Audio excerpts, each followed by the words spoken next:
Kay matod pa dole mo deploy mga personnel sa pagtabang sa mga tambalanan sa probinsya sa Sugbo. Live report. Nasungin niya katubag Greg Hee. Good morning. Yes, gikatagtag karong mo deploy ang Department of Labor and Employment kon Dole 7 ngadto sa Kapitolyo, partikular na sa ilahang mga capital run nga mga provincial o district hospital sulod sa siyam kabuan aron matabangan ang mga medical personnel sa ilang trabaho o pagpangalangad ngadto sa mga Sugboanon. Maabot sa 80 ka mga personnel ang gikatag ng ipang deploy sa Dole.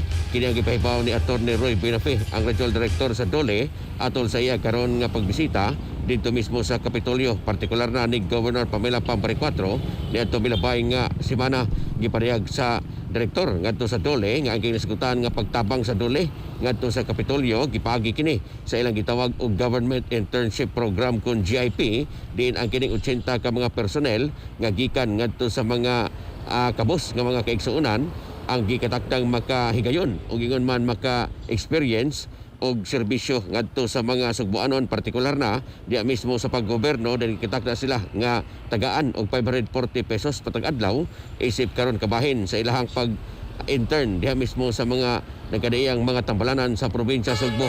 Gihangop ni Governor Pamela Pampare 4 ang nasigutan nga lakang gikan sa Dole, hilabi na nga makatabang kini ngadto sa mga medical personnel sa Kapitolyo gumikan sa kadagang buhaton usab diya mismo sa tambalanan. Sa atong mga katropa diha nga nagkalubog og naghanap ang pananaw, inom kanunay og Vision X Plus of gel capsule gumikan kay kini kumpleto sa mga phytonutrients nga maprotektar sa atong mga mata. Aduna kini lutein, beta-carotene, vitamin E ug zeaxanthin. Alang sa isang Pilipino para sa Pilipinas, kini ang katropa Greggy Magdadaro, XFM News. XFM report. Exciting Pilipinas.